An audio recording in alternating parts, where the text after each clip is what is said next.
Hi, everyone. A small peek behind the curtains here at the Vanguard Chronicles. While attempting to record this bumper, I have Ryan and Shawn both whispering unspeakable things into my ears while I try and record and talk to you. I'll tell you this much, you don't want to imagine it, and it definitely involves something on the mini side, which is why it's appropriate that we're talking theater of the mind and miniatures and maps on this episode of the Vanguard Chronicles.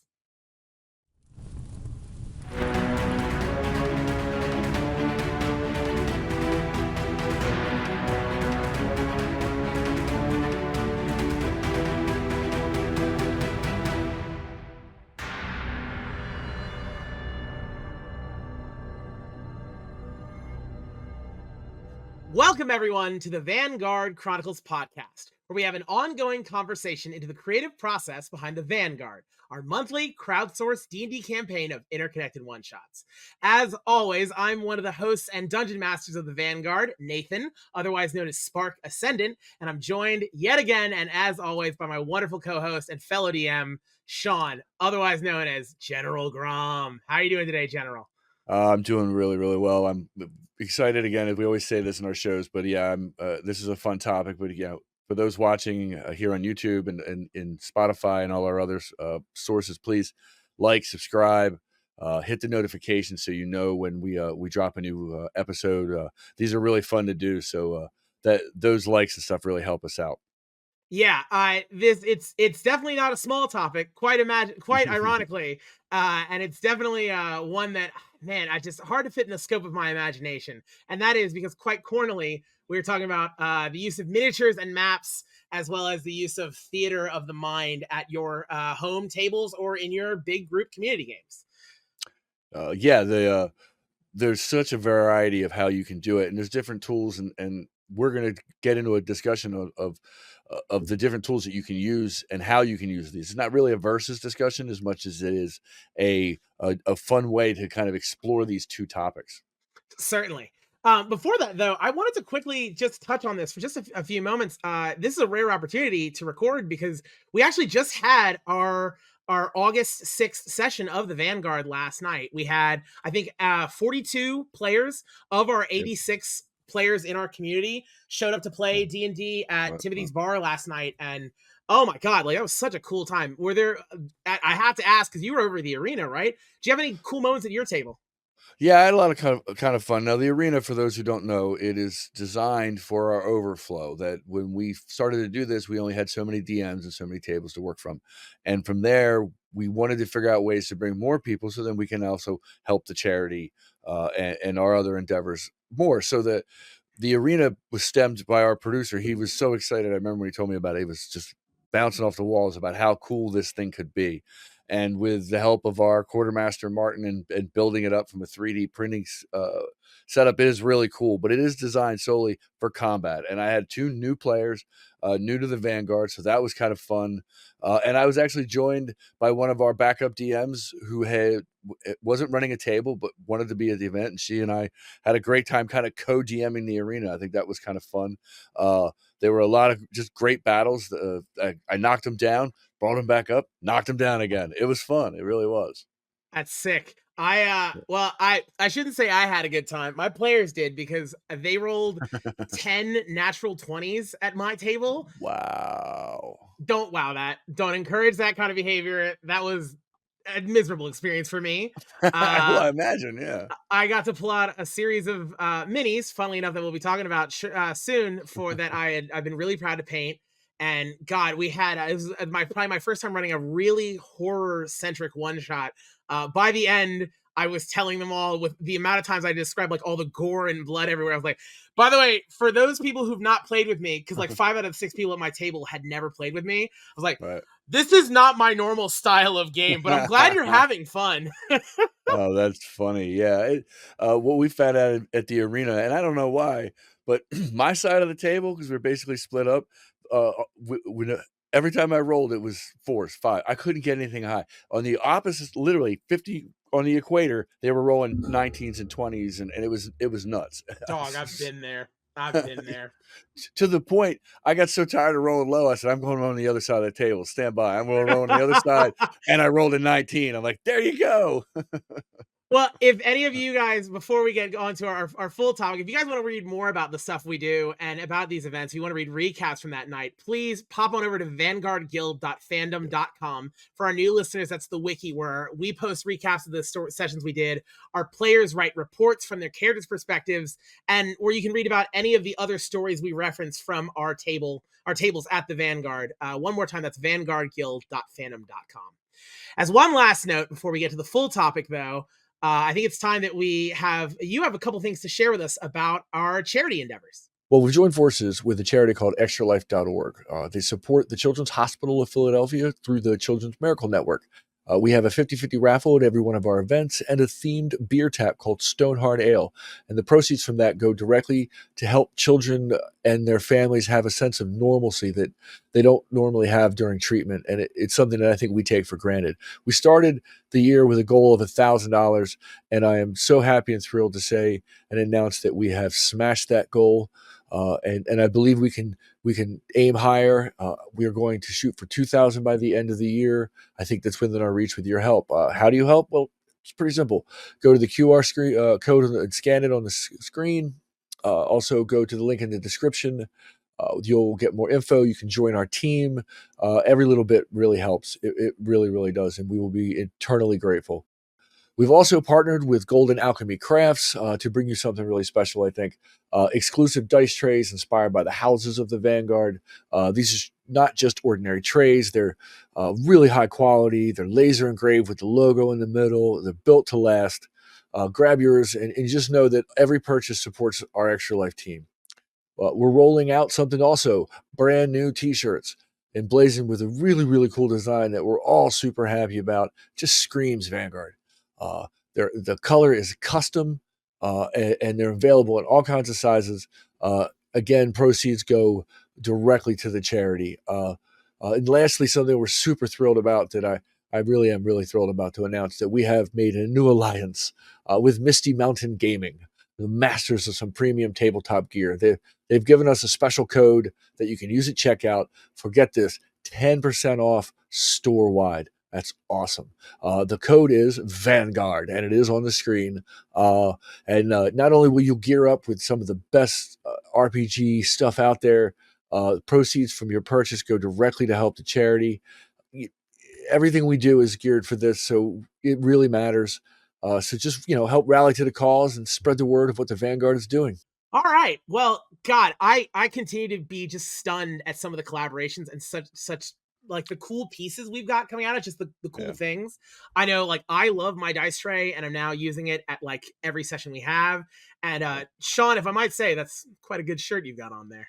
Why, thank you. Yes, I am very happy, and we are all extremely excited about the way this design came out. We worked with a local artist, and we worked really hard to get this to be the standard that we wanted, and I'm very pleased. So if you want one, there will be a link in the description. Please go order one, and it does help the charity in a very good way.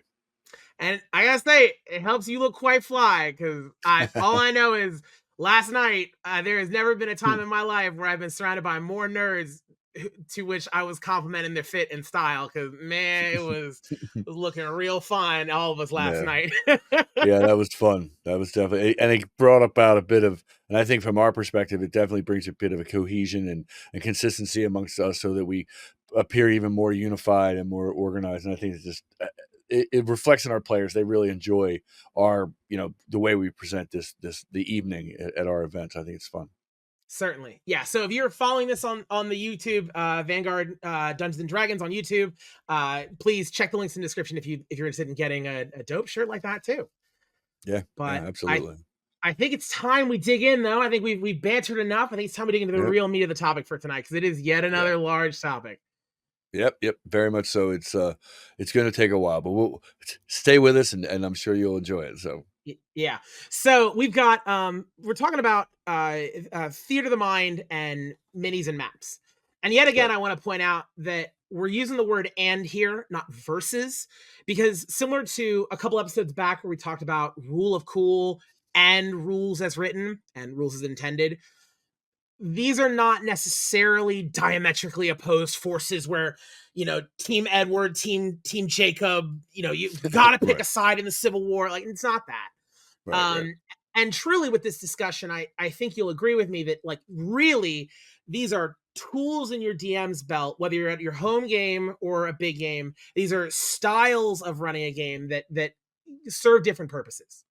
Absolutely. It also, as a DM, and as you develop your style, being able to pull into these different areas and exercise them, 90%, or at least to me, I feel like 90 to 95% of DMing is repetition and getting better at it as you do it, and learning from your mistakes and learning how this flows better and when to apply a little more theater of the mind and when to apply the minis. And everyone has a different way of doing it. But I do think that you're right. Tools in your toolbox, colors in your palette. There's so many things that you can do that makes this game fun from a DM perspective, because it is, it's challenging. So the more tools you have and the more colors you have to paint a picture, I think it bodes well for your game and your players.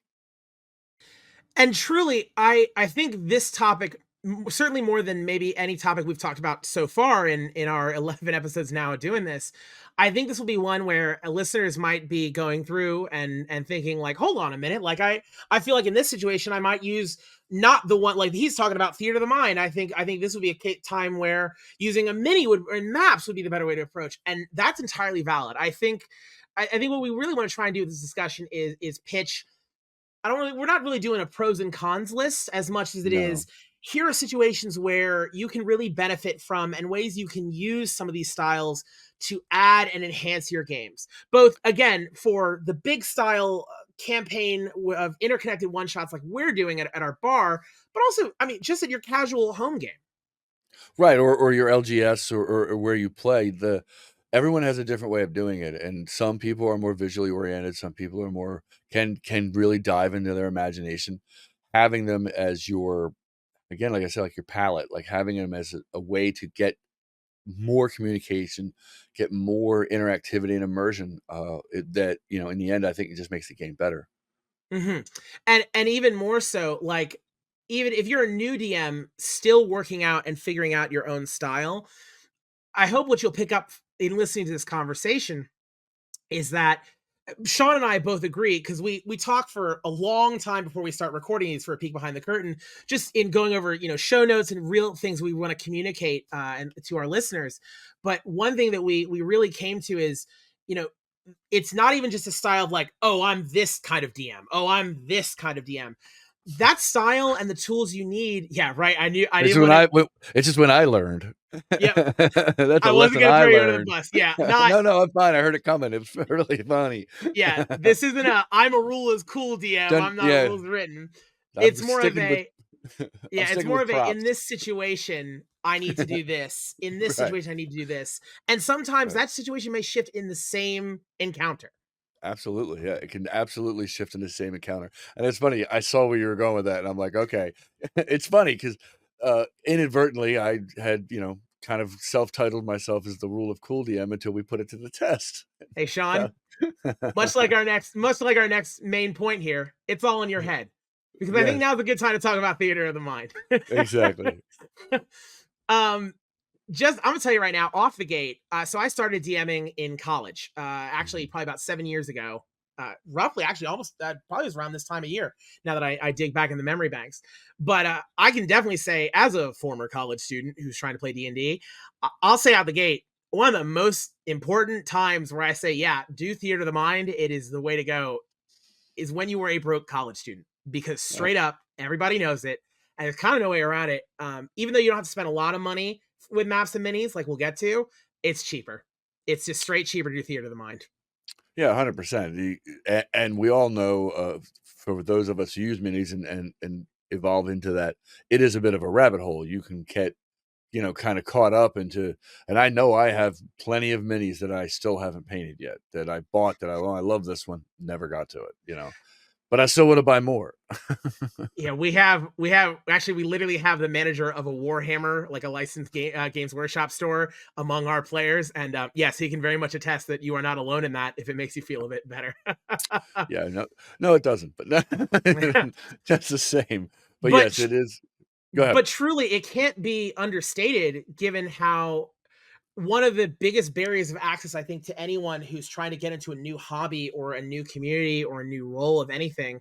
It's why I think free to play video games are so popular, is because of that first word there, which is free. Mhm. And the monster manual, all the books alone can sometimes be a buy-in point for some people as a barrier. Yeah. And if you had to put a mini on the table for every single thing you're going to interact with, I mean, that barrier gets so much higher. Yeah, and then some people think that, "Oh, I can't paint," or "I'm not good at this, I don't wanna do it." And theater of the mind offers you the opportunities to not worry so much about the visual side of what you're putting on the table in front of your players, giving yourself more room for dice rolls as you get space. There's so many things that theater of the mind adds, I think, to the process, but it does take some practice to get better at your descriptions. You really have to step up your describing game. Hmm. And as a DM, I think it's important you have your own sense of spatial awareness, so you know where everything's lying and you're keeping track of it. Especially because, like, one of the great benefits of it, just out of the gate, for anyone who's sitting here diehard, who's like, oh, but like, I watch Critical Role and Matt Mercer has all these minis, and I went and played at this one game and I see all this stuff, and like, I have to be like that to tell epic, cool moments. I'm gonna tell you right now, I don't think anyone can afford to do some of the stuff you can do with Theater of the Mind. Because, like, just a case in point, like, the example I always think of when I'm trying to tell people, like, hey, you don't need to do minis, is take like the Battle of Helm's Deep Yeah. or any other giant battle scene with like an invasion of thousands of goblins, orcs, mummies, whatever, storming across. Not even just from a logistical standpoint of getting all that on the table, which we'll talk about Mhm. those logistics in a minute here, but even just from a managing standpoint of now you're having to Mhm. track all of those pieces on the table. Even another one that I kind of throw out that, like, that gets me too, is I also tend to think in the context of like aerial combat, right? Because we're not Yeah. dealing with just a horizontal space, but even though you can buy risers and stuff to have minis elevated and higher up, that's a lot more to describe too. And again, that's another element of complication when you can just say, like, okay, hey, he flies up here, okay, he's way above you, he swoops down. All of these are tasks that are a lot harder to do, a lot harder to do when you're doing it on an actual physical table, versus just, if you're good with your descriptive skills, being able to just describe them and give the players that same image as dramatic as you want with no budget. Yeah, you can be a cinematic, you can describe the action, in ways that continue to pull your players in and feel they're immersed, and if again, like you said, the development of your descriptive skills and how you put it out there, your wording, your phrasing, your pacing of that wording and phrasing Mhm. has a lot to do with how your theater of the mind. To a certain degree, I kind of feel like it's an opportunity as a DM to role play from the narrator's point of view. You Mhm. know what I mean? So you're really now you have to kind of embody the narrator side of your story. Do you know what I mean? That's a fun little trick and something you can get good at. But that's practice. You have to practice it. Precisely. And I'll even throw out another point too. I mean, shoot, Shawn, you've been DMing. I think I've done 5e longer than you, but you've just been Yeah. a DM in general longer than me. I mean, how many times have you homebrewed or created some kind of new creation, new location, new NPC monster or whatever, and like, there's no model for it. There's no mini for it. Like, what do you do in those circumstances? Right. Do you draw a picture? Do you figure out do you take whatever size mini you have, if you want to use a mini, and just say, all right, well, this is what it is, even though it doesn't look like it. I find that breaks that wall. I don't like Yeah. to do that. So It. I'm less inclined to do that. And a lot of times what those minis that I don't have are like, oh, it's a shadow or it moves in Mhm. smoke and it doesn't really have a corporal form. So that is somewhat helpful when you're doing theater of the mind. I think my favorite line is especially if you like playing like eldritch, like mythos types games, being like, it's an unimaginable horror. Cool, cool. Find the model that's unimaginable. Imaginable, right, right, right. Describe the unimaginable. What? Right, exactly. Uh, And actually, I mean, even like with all this, in some ways, what we're kind of saying here is like, it's so less time consuming on the prep too, because like you literally, you don't need to find and make all of these things when you're doing things just out of your own head. yeah, you don't have to the prep is different, but I do think, it has to be I think when I prepped Theater of the Mind style that I'm gonna run, I have to flesh out a little bit more because you don't exactly you're gonna get more questions because you're not, Right. as you describe it, so you're gonna get a lot more back and forth with your players. So having a little bit more narrative depth. So that prep, it kind of supplants painting. When I'm not painting minis or I'm not building terrain, but I am making sure that this environment is fleshed out as best I can, Yeah. narratively. Yeah, and actually, I think that kind of speaks to another just interesting point I think that comes up too, because I mean, for those, I think at this point we're kind of making a bit of a case for like some of the real benefits of theater of the mind, because of the two, I think it's the one that is less hip or cool looking, especially if you're coming from a newer perspective. But I think on top of that, when you're doing things with minis and maps, which are super cool, and we will get to that, but I find it when you're using those as a tool, sometimes the problem that you may run into is you find that during the game and the world situation ends up fitting the maps and the models as Right, opposed to the maps and the models fitting the game and the world situation. And like what I right, mean by that is we'll talk in a minute about how like I use pre-used maps sometimes. And so if I have a village scenario and I use just some map I find somewhere, well, now that village scenario, for all intents and purposes, it has all of the buildings that are on that map exactly as they are. The right, barriers are predetermined, the location, everything is predetermined, and I have limited flexibility because I have to put that all out there, right? It was right. planned in advance. But when I'm not using those and it's just all in my head, now if the player is trying to come up with a dramatic moment of like, hey, is there like a building I can climb up to? Does it have a back door that I can get into? Right. Instead of me looking at the map and saying, oh, it doesn't, sorry, I instead can say, oh, that's actually a really interesting point. It changes up the map. It makes the moment more dynamic. It gives the player a way to feel more dynamic from their own ideas, which then I get to take. And that sounds scary because you're improving, but I like to view it as it allows you to design as needed, which means you can evaluate the needs as needed at that moment. Oh, absolutely. That's a skill that I think all DMs should try to really develop is that Mhm. on the fly adaptation to your storyline. I've many a times, uh, and matter of fact, Mortis de Carnival, the one of my last one shots. Right. I as we got to it, and as I didn't really design the idea that the inside these tents were going to be extra dimensional spaces, but once we Mhm. got there, it immediately like, oh, that's going to be a really cool idea. So now was able to take the character who goes in after one of the NPCs they were trying to find, and they go in, and now they're in a completely different theater of the mind space. So I kind of created it on the fly, and that allowed me to kind of flesh out some of the things that really took place in that story. So yes, the flexibility you have using theater of the mind. Because I also do see this. I think that when you see minis and you want them to, okay, it's an ogre zombie, you can't really reskin that right immediately. You can't make it something Right. else because everybody's seeing, oh, he's holding a morning star. How does he hit me with a sword? You know what I mean? And Mhm. that's a fourth wall break to me for from your players to your story that you don't want to do that. So sometimes if you rely on minis too much and you don't have the mini that you need for that encounter, it can fall apart. And not that it usually does, but that is an obstacle that you might have to Yeah, overcome. it's not well as I think one of the points we'll be later be talking about in the minis. Like it's not necessarily game breaking, but it's definitely a trap you can fall into because again, right? You're now making the game. You're trying to make the game fit the minis because you want it to be as accurate as possible. But when you're doing the theater of the mind thing, you're just kind of allowing the game and the needs of the story dictate the details as needed, which any veteran DM will tell any rookie DM is kind of what you do most of the time anyway, right? Anyone who's skipped travel knows exactly what we're talking about. Exactly, and a lot of times too, because when I come from, like, when I started playing D&D, there, it was, as I'm old, so it they were lead minis. We didn't have 3D printers and resin printers and stuff like that, so the fact that we have a repository, of amazing amounts of stuff is great for DMs to pull from if you've never used them before.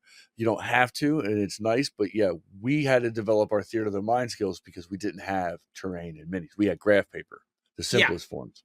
graph paper, white paper, like God, dry erase. I literally have two. I didn't realize it even though we've been doing this for now over a year for this campaign. I have two separate sandwich snack baggies of dry erase markers because and I just didn't notice because I lost one at one point and had to buy another, and then they've just been interchangeably just I've been cycling in and out of dry erase markers Mhm. just because they were my go-to tool for the longest time until I started, messing really digging into doing a lot more. Right. Yeah, so yeah, it's a process that really grows. Um, oh, go ahead, please. No, yeah, that's the kind of the fun part too as you develop, and I think it's good for DMs to come out of the gate, be a little bit more theater of the mind, develop that skill, because it does translate downwards where you can take that theater of the mind skill and apply it into your mini game and your mini styles, and that takes that to another level, and that's fun to go with, you know? There's so many things that this it theater of the mind, it gives you some great advantages. One, like you said, it's less time consuming, but it's also less to transport or take if you're not playing in your house, less You to can play set up. online. Yes, yeah, there's the online, the virtual tabletops, there's all these other ways that it definitely becomes a much more theater of the mind thing, and you don't necessarily need anything else other than some friends to get around, and if in our case, we bring a lot, and there's a Right. lot of games going on, so, uh, having less to travel with and having less to set up gets you into your game a little bit faster. Yeah, I mean, I played a lot of COVID D&D, and we eventually did switch over to using a virtual tabletop, and virtual tabletops are a whole other can of worms in this Yeah, discussion that we're not diving yeah, into right now. yeah, But I yeah, can say for the longest time, like being able to rely on just, having a description to set up, and to be able to pull that emotion and still those big moments out was such an asset to me. So mhm. why don't we talk about a couple just tips for, especially for newer DMs, because this will probably be a starting point, just of things that can help you out. Are there any big ones you want to highlight for when you're doing theater of the mind? A good tip that I had that I kinda picked up online, I started to do some research, on theater of the mind and how you can apply it different ways, is zones and have the zones, and you stay away from direct footage and exact numbers, you be a little bit more generic, but having zones within your "Okay, this is zone when you enter this zone, this is what's gonna happen," and then you can go there, and then your players start to understand how it works. Being very clear to your players coming out of the gate is crucial in Mhm. that whole discussion. So crucial. Yeah, I think in general, like it's a good idea to approximate like it's a balance to talk to deal with because especially when you've got players who are doing a lot of range stuff or who are, can I dash? Can I get here? Can I do this? Right. You want to it's a balance between being specific, which is Mhm. why like it's really important to take notes on things, certainly for yourself of like, okay, it'll probably take them, they're probably about 100 feet away. That's more for you than the players. If the players ask, you have it, but then you're not trying to keep track of all that math in your head while keeping track of literally everything else a DM has to keep track of. Right. Yeah, um, exactly. That's kind of the fun part of it, but you're managing this. It is a challenge. So you have to make sure you use everything in your toolbox, but drawing relational. So you have some spatial awareness. It's important. I think it's a DM when you're doing theater of the mind is that you have a very comfortable idea on where everything really is, even if your players may not. and even there's precedent for this too for anyone who digs into other systems other than D&D. Two I think of off the top of my head are there's Quest, which is actually a really good simplistic RPG system. It's great for families and for anyone actually, as well as the Cipher system, which I've mentioned before.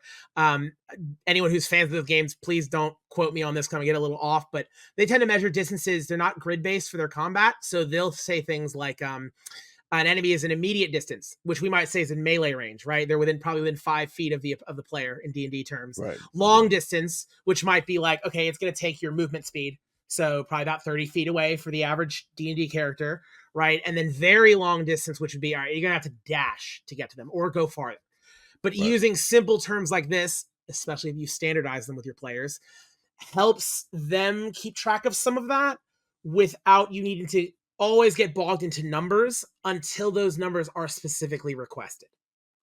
Right. When it does come down to numbers, and you want to be able to have them, but yes, most of the time, just understanding how that shape of your encounter looks and works for you, and getting that description over to your players is crucial for them to find flow, and they don't get as bogged down with exactly where I'm going to move my mini, I'm going to count squares. That Yeah, slows the game a bit, and then when you're theater of the mind, you're not so you have one move, and in your move you can get there, or you can precisely. take two moves to get there or whatever. So And Uh, even speaking of like that kind of that positional awareness, and that where exactly am I, and not caring about the feet.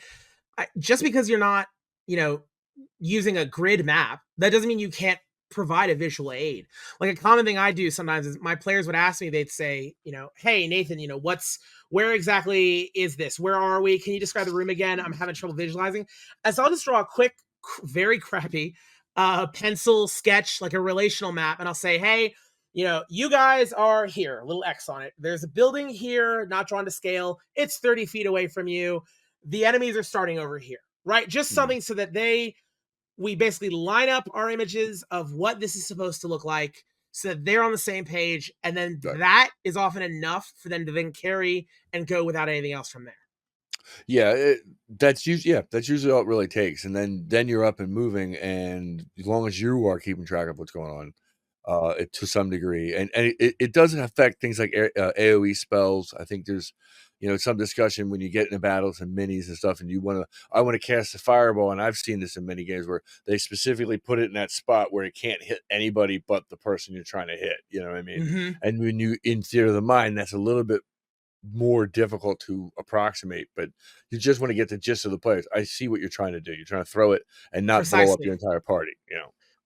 And actually, even mentioning the players there, like this, it is a case in point with both these styles, where when we talk about the different situations where you use them, it's not just a DM question. It also does directly depend on your players.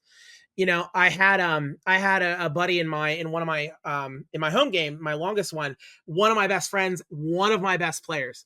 And I remember for a while, like I really did what it was. I didn't want to spend the money on a virtual tabletop, but he was playing a wizard, and I kept doing Theater of the Mind for as long as I could. And as the combats got more intricate, he specified, he was like, he always wanted the relational map. And it got to the point where he started drawing up relational maps based on my description. And he said, he was like, I hope you don't mind. I was like, no, it's totally cool. It helps me. He said, for me, because I'm a wizard and because I'm trying to do that exact thing you said of like, all right, I want to place a fireball. So it clips these three enemies, bends around the corner, hits this dude, goes up, lights my cigarette, does all these things, and doesn't hurt my friends. Like, so I can do all that. He really needed that grid thing. And he even said, Mhm. for me, he's like, I'm just a visual person. I need that help. So even those small relational maps can just be that teeny little thing to really help your players. And at least bring kind of bridge that gap between the two different styles of play. And you can also do, which is a fun way to do it, if you have just a picture, like you've downloaded a picture, you found something online, and you drew something up that kind of gives a basic representation of how it lays out. It doesn't necessarily have to be a 3D model. It doesn't have to be a top-down grid view. It can just be an image. And for your players, sometimes that image is all it takes to get them, ooh, this is going to be spooky, or this is, another element happening. A piece of concept art. I had a professor once who ran the Dread RPG system, which is like a horror game. And oh my goodness, but he was a professor, so he knew how to work a PowerPoint, because he had slides ready to go with, he'd say, you just see that thing down the hall, and it was just an image of like a dark, spooky hallway with a weird shape with two glowing eyes.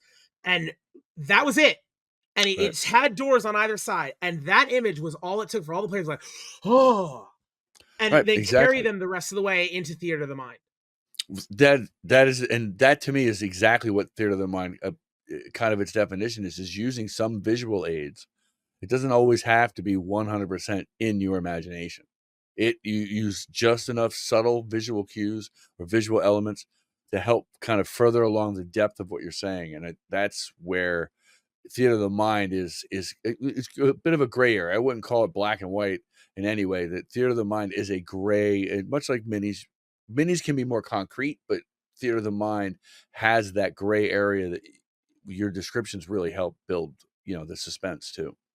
And you were saying earlier too that it really does pull on critical DM skills, not just like the improvisation, but your abilities for description. And it really grows those muscles, which is necessary because for all the reasons we described, I mean, sometimes theater that, like, I think a situation that some of our DMs actually had to deal with in their own planning was they had a battle on an airship.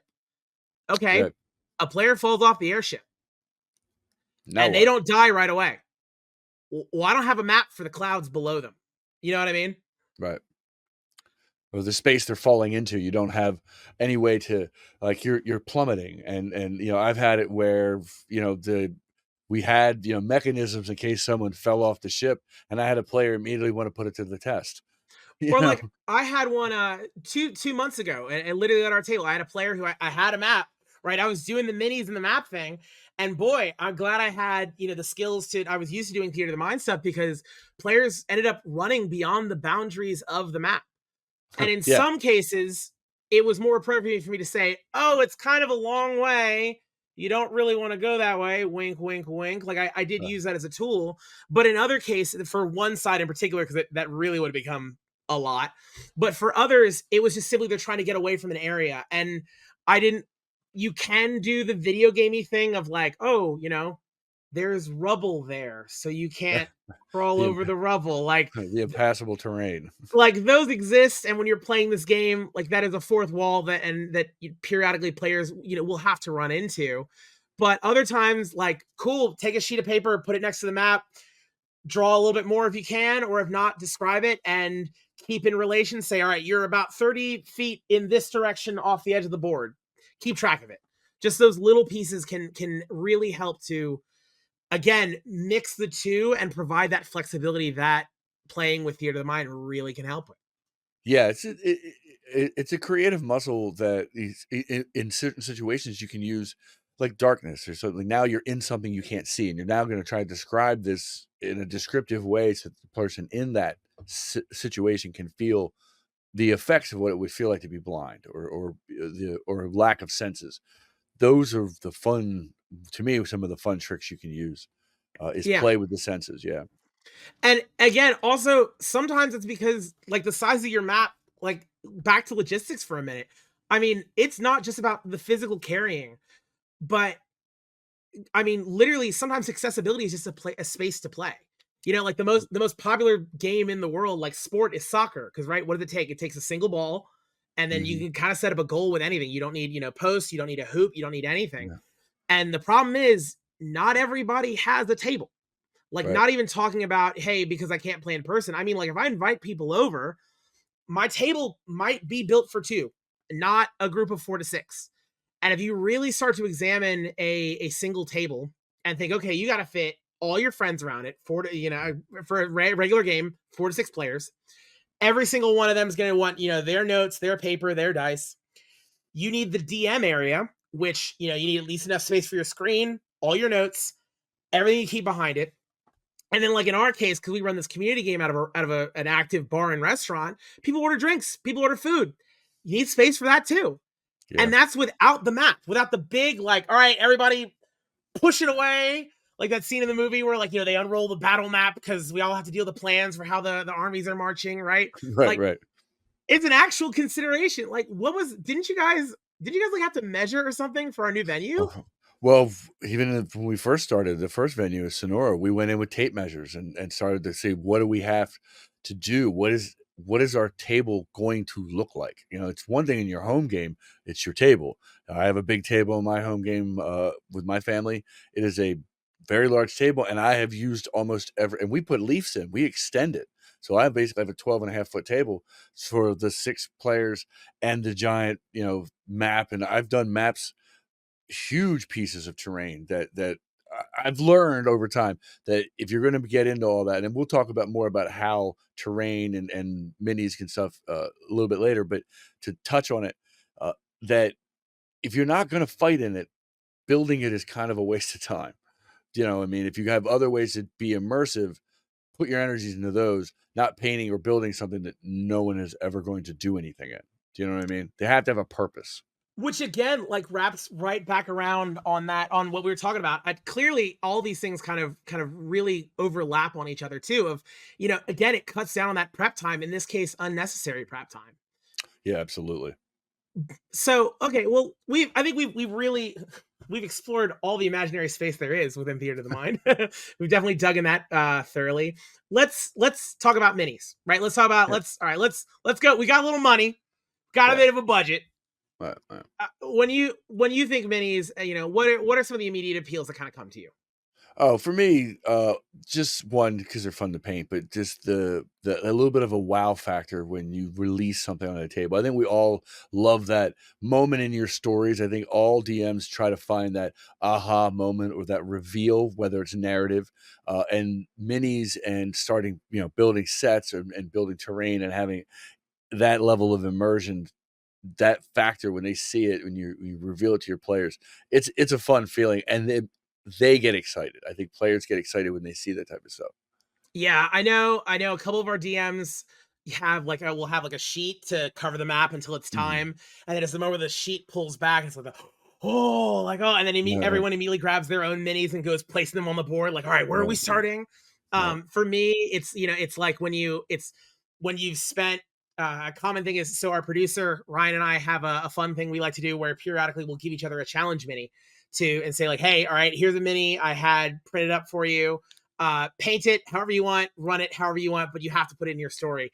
And like, so spending a whole month working around some kind of cool set piece mini and then putting it on the table and watching the players feel like, oh no, I don't want to fight that. Like, that's such a cool moment. And it's not just the feeling of pride at how they react at your hard work. Not that that's not enjoyable, but right, it's the pride of making people really feel something. It's that part of the reaction that they get when they see your work because I mean they feel connected to it in a new way. Yeah, it's a transference, I think, from a storytelling perspective. It transfers the players to get now a little bit more in depth to what they see, and we are fortunate. Not only do we have a very deep repository and resource pool for new DMs and our newer DMs that come along and come on board with us, but we're all really good painters. Like all of us have skills that are different from each other and complement each other. And one things that I really enjoyed, we just recently did. We had a little painting party, and I learned stuff from the way you paint and the way Ryan, our producer, paints.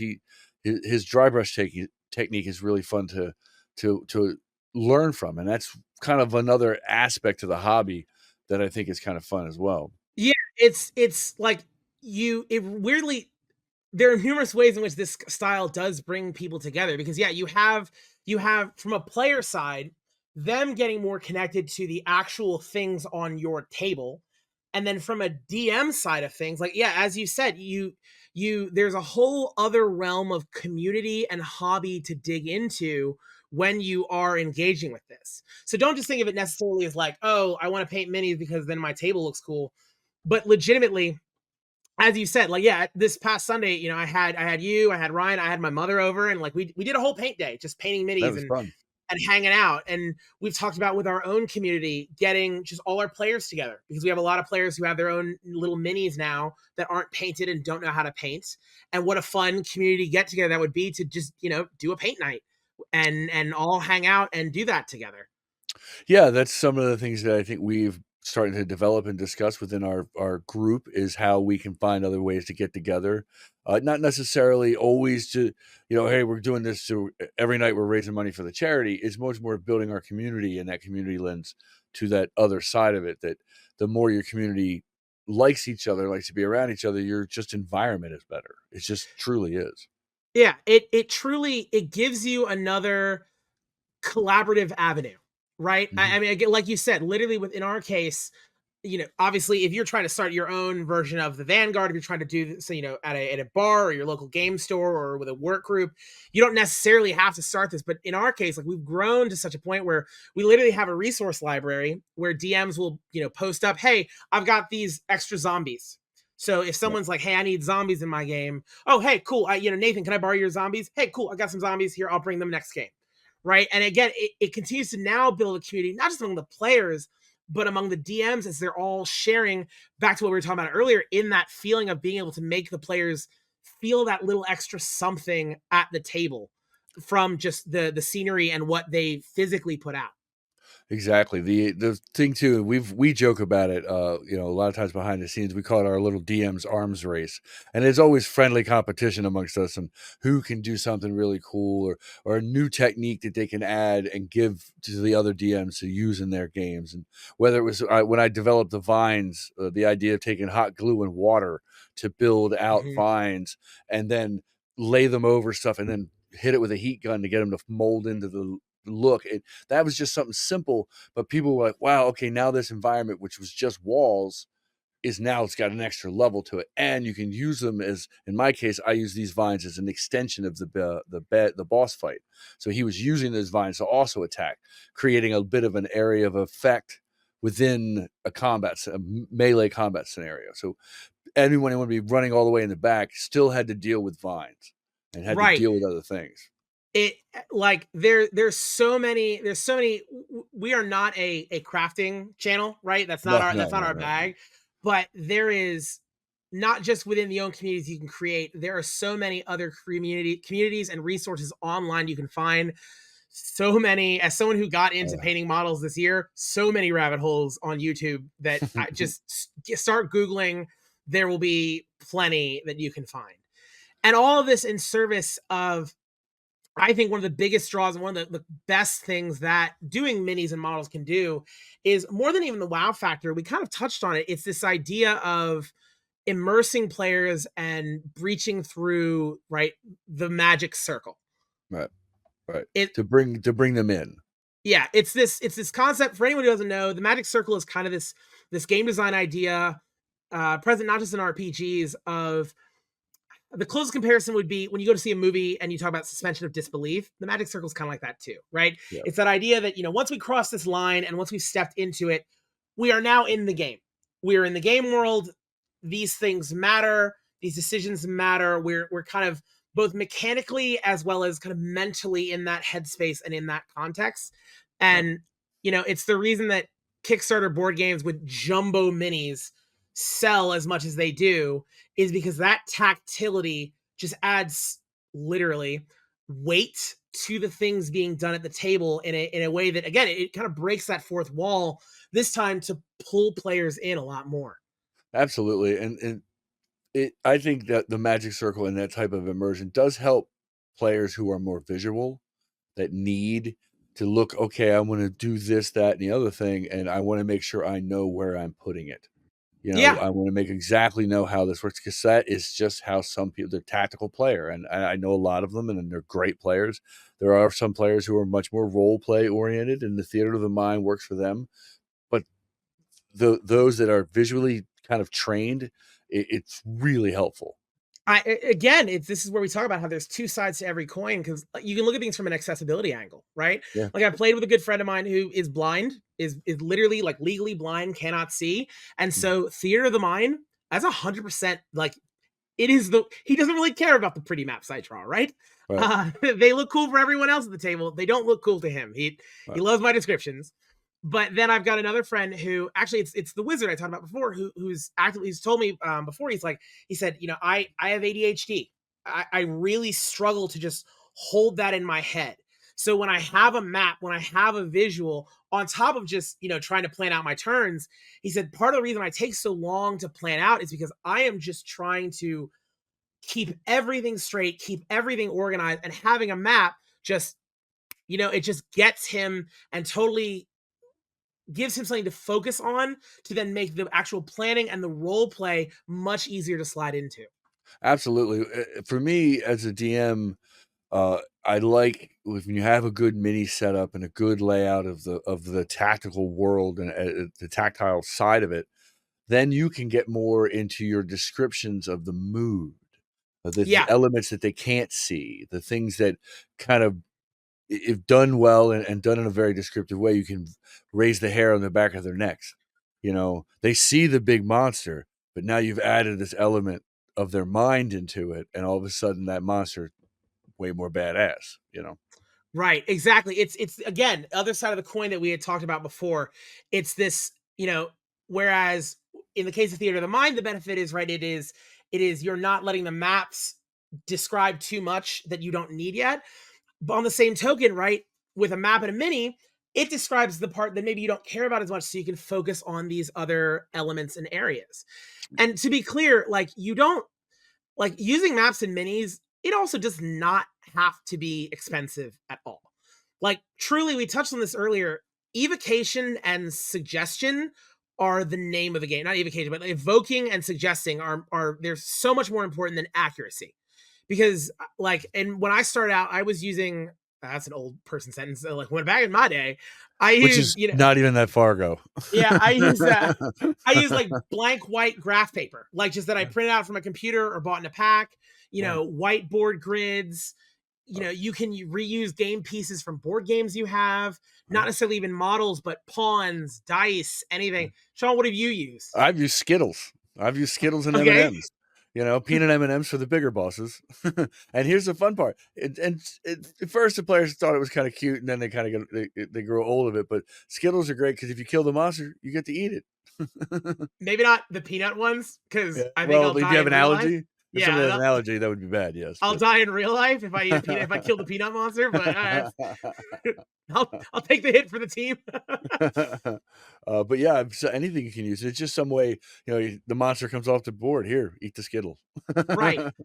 And on top of that, like we have, truly, and I mean this in the most positive way, but some players who are at your table, they really don't care beyond the fact there's a tactical map.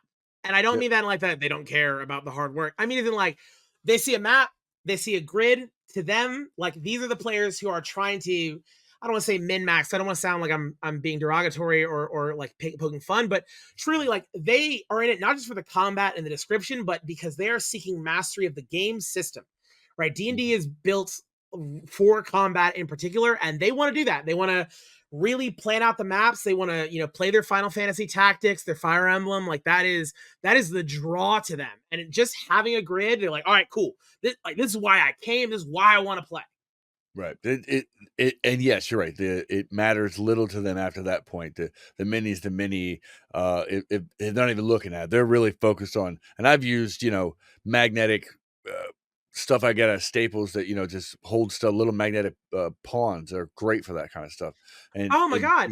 color coded is also helpful. I think if you wanna upgrade a little bit further, right? Even pawns, I think Pathfinder literally calls them pawns, but like little cardboard or acrylic Right. standees. I think Yeah. D&D sells like a monster kit with like just tokens.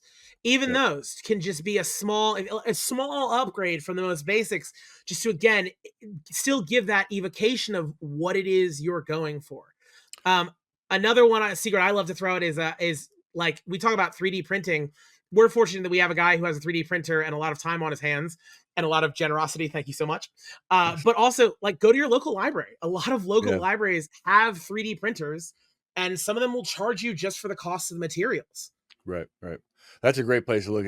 Your local library may have more resources than you thought, and that's a great place to go. But you're right; you do not have to spend a lot of money. I've made out of just little cardboard pieces in my printer and print out just the faces and put them in a little stand and or just craft them very simply with some tape and a little bit of cardboard, and it's just enough to represent which way they're facing and which direction they're going to move. That's all you're really trying to do. So you can go from a lo-fi setup, or you can go dwarven forge, or in our case with our 3D printer, some of our really elaborate sets, and it really aids in our game, I think, to a certain degree, especially because we dabble into multi-table gameplay where you're talking 2 DMs, 12 people all trying to activate in one very chaotic combat situation. Having minis, having a map, having some way to represent where everyone actually is paramount, I think, in those type of situations. And I think another piece I think I really want to highlight that I think really does sum up, some of the benefits that you can get from this style. And again, just another way that you can really without a map, without a grid, theater of the mind esque, but also still using some of those skills from doing maps and minis to break the magic circle. Right, all the topics we've laid out so far is Mhm. this physicality, this benefit you get from maps and minis. It doesn't even need to be maps and minis. It doesn't have to be a book of battle maps you buy online. Right. Like I don't do this as much, but like Shawn, I think you've said before, you do props, even Yeah, just simple props. Yeah, I love props. To me, there's some sort of transference that happens as a player. Then you can now grab oh, here's great, Mortis Carnival. I made a flyer for the circus that they needed to go find. And in that, there was clues. And also, I've done it where I've taken letters in invisible ink, or you use where you do it with a black light and you can reveal things. And those are the type of things as a player and I think as a DM, you're handing over and then watching them physically solve it. It bridges that gap between player and character. So Right. they almost feel more like their character because they're holding the thing their character is supposed to be holding. Which at the end of the day is I think what you're going for. And I hope we've clearly demonstrated through this that like whatever, like again, theater of the mind, maps and minis, like these are tools in your tool belt as a DM, new or old, at a small game at your kitchen table with your friends, or at a, you know, much more organized, you know, charity involved thing, or at a con. These are tools that truly I think have different uses in different places, and I really have their benefits all about. Absolutely. There's no right way, there's no wrong way. That's one of the things I truly love about Dungeons and Dragons is the fact that this is kind of there are basics and there's structure, but when it comes to how you execute it, it is really up to you to find what works best for you and what really speaks to you. What really kind of allows you to have the voice you really want as a DM. I think that's a perfect way to put it. Yeah. So well, I think I think it's a good note to end on Yeah. is making things your own, because I think next I think we'll mention how next episode we're going to talk about uh we had multiple names for this, but reskinning monsters, or as I like to call it, how to cheat at your homebrew. Specifically, we'll be talking about how to take any of the monsters that are in the monster manual or any other book, be it a third party one you're buying, and how to, with some simple tweaks, change them into something that much more closely fits the vision that you're going for in the story you're trying to tell. But we'll Yeah. have to save that one for next time. Yeah, that's going to be fun to talk about. It is a skill, again, and much of the things we do here that we have been talking about is the skills as a DM, the variety you need to have, and to help you be a better DM. And please, everyone, like, subscribe, comment. We love your comments. I think we have a question of the day. This is going to be a fun one. Go ahead. What's our question here? Yeah, so this time, for anyone who's on the YouTube, and again, if you're on the Spotify, please go to Vanguard Dungeons and Dragons on YouTube if you want to also be part of the discussion here. But the question that we're asking all of our players is, and all of our listeners, excuse me, is we wanted to tell you about a time that a DM creatively used either, doesn't matter, a time that a DM creatively used either theater of the mind or minis and maps to create a moment that you didn't think was possible in that style. One of those moments where you're like, we're looking back on it, you're like, I don't know how he did that without using the specific thing I thought it would be, without using theater of the mind, without using maps and minis. But I'm glad, you know, they did that, and wow, I was blown away. It was super cool. We want to read about some of those. Yeah, we definitely enjoy that. The more we, you as viewers and listeners interact with us and talk to us and ask questions, we want to know. We really want to hear from you on this wonderful topic. This has been a fun one to talk about, I have to admit. Cool. So with that, everyone, once again, I've been Spark Ascendant. I've been General Grom. And you've been listening to the Vanguard Chronicles, and we'll see you on the next one.